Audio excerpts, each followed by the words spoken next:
Hello मेरे महादयो, आज one movie explanation होने वाला है three man and a ghost. कहानी की शुरुआत में दिखाया जाता है मीमो को, जो फोन कॉल में किसी के साथ बहुत ज्यादा ही बहस कर रहा होता है। दरअसल मीमो को कॉन्टेस्ट जीतने का बहुत ही गंदा आदत है। इसी कारण से मीमो नए नए कॉन्टेस्ट के नए नए टिकट खरीदते रहता है और कई सारे कॉन्टेस्ट मीमो जीतता भी है। इसी कारण से उसे प्राइज भी मिलता है, लेकिन बहुत सारे कंपनी की तरफ से जो प्राइज आता है वो पूरी तरीके से नहीं आता है। मतलब कई कवर अगर 5 बैग जीतने की बात होता है तो 3 बैग ही आपके पास आता है। तो कई कवर आपको कुछ चाहिए और, लेकिन प्राइज जीतने के कारण आपको दिया जाता है कुछ और। इसी कारण से मीमो फोन करके इस बात को लेकर बहुत ही ज्यादा बहस कर रहा होता है। इसके बाद दिखाया जाता है फ्रांसिस्को को। दरअसल ये बेचारा अपने वाइफ को लेकर बहुत ही ज्यादा परेशान है। इसके वाइफ बहुत ज्यादा अमीर होने के कारण और ये बेचारा गरीब होने के कारण इसके वाइफ इसके ऊपर अत्याचार करती रहती है। इसके बाद दिखाया जाता है लेलो को, जिसके पास होता है 2 दिल। इसके मतलब इसकी एक दिल अगर धड़कना बंद हो जाए तो दूसरा दिल धड़कना शुरू कर देगा। इसी कारण से ये 2 जिंदगी जी सकता है। और ये तीनों मीमो, फ्रांसिस्को, लेलो, ये सब बहुत ही अच्छे दोस्त होता है। और ये तीनों कई कबार फुटबॉल खेलता है, लेकिन हर बार लेलो को गोलकीपर बना दिया जाता है। एंड इस बात को लेकर लेलो बिल्कुल भी खुश नहीं होता है। लेकिन खैर ये तीनों फुटबॉल खेलकर आता है और देखता है मीमो के कार में बहुत सारे चिप्स के पैकेट है। और ये सारे चिप्स के पैकेट देखकर मीमो को पूछता है कि ये चिप्स के पैकेट किस लिए है। वहीं पर मीमो बोलता है कि ये सारे चिप्स के पैकेट के अंदर एक पर प्राइज है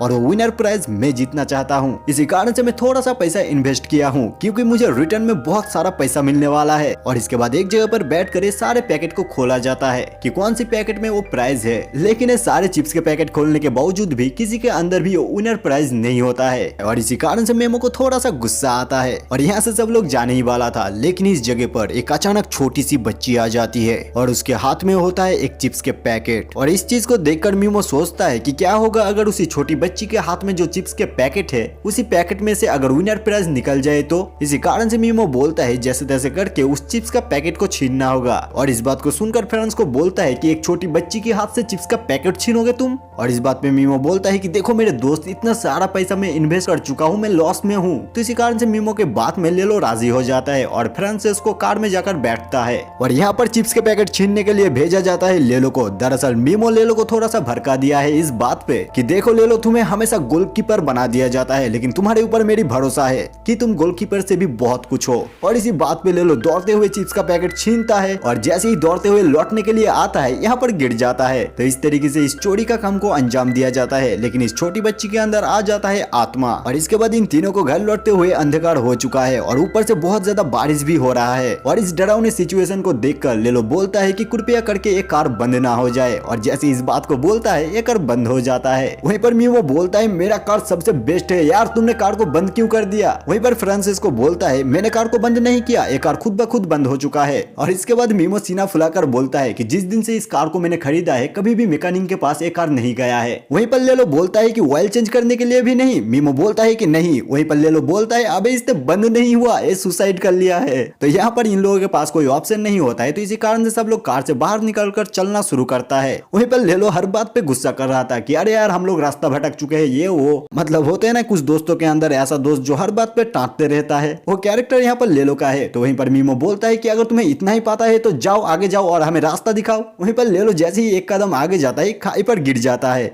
और ये सब छोटे छोटे मोमेंट के बाद फाइनली ये लोग एक बंगलो के सामने आ जाता है, जहाँ पर ना होता है कोई डोरबेल, ना होता है कोई इंसान। यहीं पर मीमो बोलता है अरे बेवकूफ, 16th सेंचुरी का विला है, यहाँ पर कोई डोरबेल नहीं होता है। तो ये तीनों मस्ती मार के इस विला के अंदर घुस जाता है। और वैसे भी ये जगह थोड़ा सा डरावना होता है। इसी बात पे लेलो बोलता है कि पहले हम लोग एक छोटी बच्ची से चिप्स का पैकेट चुराया और इसके बाद ना जाने हम लोग अब कौन सी अनजान जगह पर आ चुके हैं। और यही सारे बातों के बीच में इस मूर्ति की हाथ से ये शॉट नीचे गिर जाता है। और इस चीज को देखकर फ्रांसिस्को और लेलो की तो फट जाती है। तो इसी कारण से ये लोग किसी जगह पर कॉल करने की कोशिश करता है, लेकिन इस फोन कॉल में एक छोटी सी बच्ची होती है। और इस फोन कॉल की आवाज को सुनकर ऐसा लगता है कि इस छोटी बच्ची को कोई बेरहमी से मार रहा है। और ये फोन कॉल कट हो जाता है। इसी बात पे सबको डर लग जाता है, इसीलिए सब लोग बोलता है कि अरे अरे नहीं यार कोई प्रैंक वैंक होगा। और मीमो थोड़ा सा मोमेंट को ठंडा करने की कोशिश करता है, लेकिन उसकी कोशिश नाकाम होता है। इसी कारण से मीमो साइड में चला जाता है और साइड में जाकर एक ड्रम पर जोर से आवाज करता है। और इधर इन दोनों का तो फट जाता है, लेकिन मीमो इस चीज का फुल मजा लेता है। और इसके बाद ये तीनों एक जगह पर बैठकर बातें कर रहा होता है। वहीं पर मीमो ना जाने कौन से नशा के पदार्थ निकल रहा था। यहाँ पर था ड्रग्स, नशे की गोली और ना जाने कितने भयंकर चीजें। और ये सारी चीजें देखकर फ्रांसिस्को बोलता है, अबे तू पागल वागल है क्या?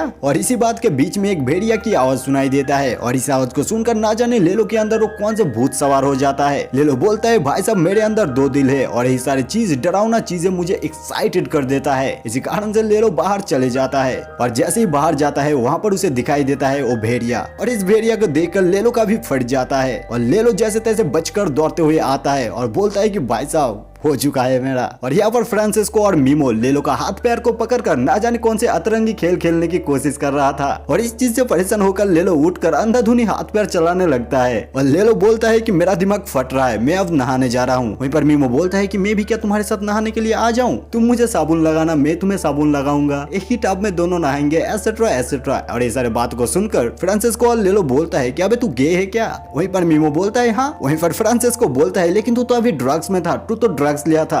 पर मीमो बोलता है कि हाँ अब मैं गे बन चुका हूँ। और बोलता है कि देखो नेबर्स में तो हम बहुत ही अच्छे इंसान हैं, बहुत ही इज्जतदार लोग हैं, लेकिन अब छुट्टी के दिन है यार, जो मर्जी वही करो। और फ्रांसिस्को और लेलो मीमो को देखकर बोलता है कि ये इंसान पगला चुका है, ये बिल्कुल ही अब चूतिया बन चुका है। और यहाँ पर लेलो बाथरूम में आराम कर ही रहा था, अचानक देखता है कि पानी का रंग बिल्कुल बदल चुका है और इस चीज पे लेलो डर जाता है, लेकिन अचानक देखता है कि पानी का रंग फिर से ठीक हो चुका है। और यहाँ पर फ्रांसिस्को अपने रूम में रेस्ट कर रहा होता है, अचानक उसे कुछ आवाज सुनाई देता है। इसी कारण से डरते हुए वो बाहर देखने के लिए आता है, लेकिन यहीं पर मीमो पीछे से उसके कंधे पर हाथ रखता है एंड इस चीज पे फ्रांसिस्को बिल्कुल डर जाता है। और यहीं पर मीमो उसे विस्की का बोतल दिखाता है और फ्रांसिस्को हैरान होकर बोलता है तुम दारू भी पीते हो? और फ्रांसिस्को गुस्सा करके बोलता है कि तुम ड्रग्स लेते हो, तुम गे हो, तुम शराबी हो, तुम सब कुछ हो। और इसके बाद यहाँ पर फ्रांसिस्को और मीमो स्मोक कर रहा होता है। अचानक इन दोनों को पियानो की आवाज सुनने के लिए मिलता है, तो ये दोनों बोलता है कि शायद लेलो पियानो बजा रहा है, लेकिन इतने में लेलो भी आ जाता है और बोलता है कि पियानो बहुत ही अच्छा बजा रहा है, कौन बजा रहा है? और इन दोनों का मुंह तो खुला रह जाता है। इस बात पे फ्रांसिस्को बोलता है कि चलो जाकर देखते हैं। वहीं पर मीमो बोलता है कि रुको, बाहर अगर कोई आत्मा होगा तो अंदर घुस जाएगा। तो लेलो बोलता है कि मैं जाकर देखता हूँ। मीमो बोलता है कि रुको, तुम अभी एक भेड़िए से भिड़ कर आए हो तो तुम बलिदान देने नहीं जाओगे। लेकिन लेलो बात नहीं मानता है और चला जाता है देखने के लिए। और वहाँ पर उसे दिखाई देता है एक बिल्ली, लेकिन वहाँ पर सिर्फ एक बिल्ली नहीं था, वहाँ पर एक आत्मा भी था। और इतना कुछ डरावना हो जाने के बाद फ्रांसिस्को बोलता है कि एक सेकंड के लिए भी यहाँ पर मैं नहीं रुकूंगा और वो यहाँ से जाने लगता है। तो उसके पीछे मीमो और लेलो भी आ जाता है और ये लोग रास्ते से जा ही रहा था, सामने एक कब्रिस्तान आ जाता है जहाँ पर एक खूबसूरत लड़की का कवर होता है। और इसे देखकर मीमो बोलता है कि देखो देखो यार कितनी खूबसूरत लड़की है। और इसे देखकर लेलो बोलता है कि अरे यार तुम पागल हो गए, कम से कम 50 साल पहले ये लड़की मर चुकी होगी और पता है तुम्हें, इसे नेक्रोफिलिया बोला जाता है। और इसके बाद यहाँ से ये तीनों आगे बढ़ जाता है और बाहर आके लेलो बोलता है कि कृपया करके अब बारिश होना ना शुरू हो जाए। और होता भी वैसा, बारिश होना शुरू हो जाता है और बोलता है कि अब भेड़िया ना जग जाए। और भेड़िया भी जाग जाता है और भेड़िया की आवाज सुनना शुरू हो जाता है। तो लेलो बोलता है कि मेरे मनुष्यत पर मुझे ही कई बार गुस्सा आता है। तो ये तीनों को फिर से इस विला पर वापस आना पड़ता है और इतने में उस पियानो का आवाज भी रुक चुका था।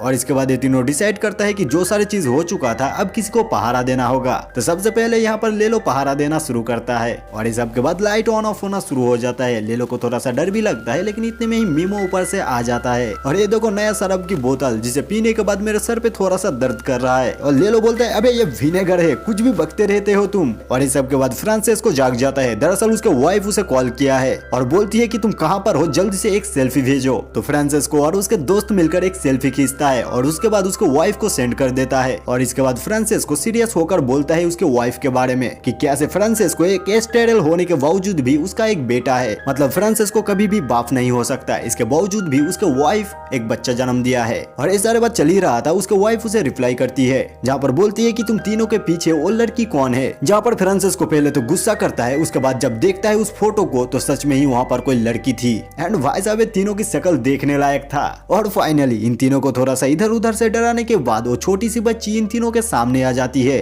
और फ्रांसिस्को पहले मुलाकात में ही बेहोश हो जाता है। उसके बाद लेलो भी बेहोश हो जाता है, लेकिन मीमो बेहोश नहीं हो पाता है। मीमो हर बार बेहोश होने की कोशिश करता है लेकिन वो हो नहीं पाता है। और इसके बाद इन तीनों को तीनों सिचुएशन पर रखा जाता है। मीमो के सर में एक हेलमेट लगा दिया जाता है जिसे सिर्फ एक चाबी से ही खोला जा सकता है और ये चाबी लेलो को एज होल पर डाल दिया जाता है और फ्रांसिस्को का हाथ में एक ग्लव्स लगा दिया जाता है। पहले तो इन तीनों के बीच में थोड़ा सा बहस चलता है, उसके बाद यहाँ से लेलो भागने की कोशिश करता है, लेकिन लेलो अपना सर फोड़ देता है तो वो खुद ही बेहोश हो जाता है और चाबी निकल लिया जाता है। और जब लेलो का होश आता है, लेलो तो बिल्कुल पगला जाता है। इसी कारण से वो सबसे पहले पुलिस को कॉल करता है, लेकिन पुलिस को कुछ भी समझा पाता उसके पहले ही उसका फोन छत पे जाकर चिपक जाता है। और इतने में ही डोर पर कोई नॉक नॉक करता है तो मीमो यहाँ पर बोलता है कि दरअसल मैंने एक कॉल गर्ल को बुलाया था। तो लेलो और फ्रांसिस्को बोलता है कि वो लड़की कोई कार में आई होगी और अगर कार में आती है तो उसके कार से हम यहाँ से जा सकते हैं। और जैसे ही वो कॉल गर्ल अंदर आती है, फ्रांसिस्को अपना दिल बदल लेता है क्योंकि वो लड़की खूबसूरत थी। और लेलो बोलता है कि तुम दोनों पागल हो चुके हो, ये बहुत ही शर्म की बात है। वहीं पर मीमो बोलता है कि अरे मेरे दोस्त, तुम समझने की कोशिश करो, उस लड़की को एडवांस पैसा मैं दे चुका हूँ। और ये सब के बीच में वो लड़की थोड़ी सी अपने रूप की झलक दिखाती है और इतने में ये तीनों के आंखें बाहर आ जाता है। और मीमो बोलता है आज मैं इसे तारे दिखाने वाला हूँ। वहीं पर फ्रांसिस्को बोलता है लेकिन तुम तो गे थे ना। वहीं पर मीमो बोलता है नहीं, मैं अब ज्योतिष हूँ। और जैसे ये लड़की अपने बेडरूम पर आती है, वहीं पर उसे एक आवाज सुनाई देना शुरू कर देती है, जहाँ पर एक बॉक्स के अंदर उस छोटी बच्ची को देख पाती है। और यहाँ से यह डरकर भागने की कोशिश करती है। इतने में ही इस लड़की को मार दिया जाता है और इस लड़की के अंदर वो आत्मा आ जाता है और इन तीनों को बोलता है कि तुम तीनों में से किसी को मरना होगा, तुम तीनों में से किसी का बलि होगा, तभी तुम लोग यहाँ से जा पाओगे। और इसके बाद इन तीनों में से कोई मरने की कोशिश करता है, लेकिन कोई भी सफल हो नहीं पाता है। इतने में ही डोर पर फिर से नॉक नॉक आवाज सुनाई देता है और ये होता है फ्रांसिस्को का वाइफ। और इसका वाइफ आते ही सबको डांटना शुरू कर देती है और सीधे जाकर उस डोर को खोल देती है जहाँ पर उस कॉल गर्ल की लाश को टंगी हुई थी। और इस चीज को देखकर मोहतरमा पुलिस को कॉल करने के लिए अपना फोन निकालने ही वाली थी, फ्रांसिस्को पीछे से अपने वाइफ को खंजर मार देता है और यहीं पर इस औरत का मौत हो जाता है। तो फ्रांसिस्को बोलता है कि दोनों लाश को ठिकाने पर लगा दो। और जैसे ये दोनों लाश को ठिकाने लगाने जाता है, फ्रांसिस्को को इस आत्मा कैद कर लेता है और फ्रांसिस्को के बॉडी के ऊपर आभारी हो जाता है। और जैसे ही ये दोनों आता है, इन दोनों को बोलता है वो आत्मा कि उसके वाइफ को मारकर तुम लोगों ने बहुत बड़ी गलती कर दिए हो, मैंने बोला था कि तुम तीनों में से किसी एक को मरना होगा। और ये सारे बात बोलकर वो आत्मा चले जाता है। और जैसे ही फ्रांसिस्को को होश आता है और उसे पता चलता है कि उसने अपने वाइफ को मारकर गलती कर दिया है, उसे ये सारे बातों का बहुत सारा रिग्रेट होता है। और इसके बाद शुरुआत होता है असली खेल, इन तीनों में से कौन मरेगा। तो इन तीनों में से लेलो बोलता है कि उसने बहुत सारा पाप किया है, इसी कारण से मरना उसे ही है। तो मीमो लेलो को ले जाकर लेलो को मार देता है। और जैसे ही लेलो को मार दिया जाता है, चारों तरफ बहुत ही डर की महल छा जाता है, पूरी तरीके से मानो कि कोई आत्मा का भूकंप आ चुका है। और आवाज इस बात का आता है कि तुम लोगों ने अपने वाइफ को मारा है, उसके बाद अपने दोस्त को ही मार दिया है, तुम लोग सच में ही बहुत बुरे इंसान हो। और वो छोटी सी बच्ची इन दोनों के सामने आ जाता है और इसी मोमेंट पर लेलो पीछे से एंट्री करता है और इस छोटी बच्ची को चेयर के साथ बांध देती है। और लेलो बोलता है कि मेरे पास 2 दिल है, इसी कारण से एक दिल रुक जाने के कारण दूसरा दिल ऑन हो चुका है, इसी कारण से मैं मरने के बाद फिर से जिंदा हो चुका हूँ। और इस छोटी बच्ची के अंदर से किस तरीके से आत्मा को निकाला जा सकता है, वो सारे काम चालू हो जाता है। लेकिन ये सब के बीच में फ्रांसिस्को सबसे बड़ा सत्य जान पाता है कि उसका बेटे का असली पिता है लेलो।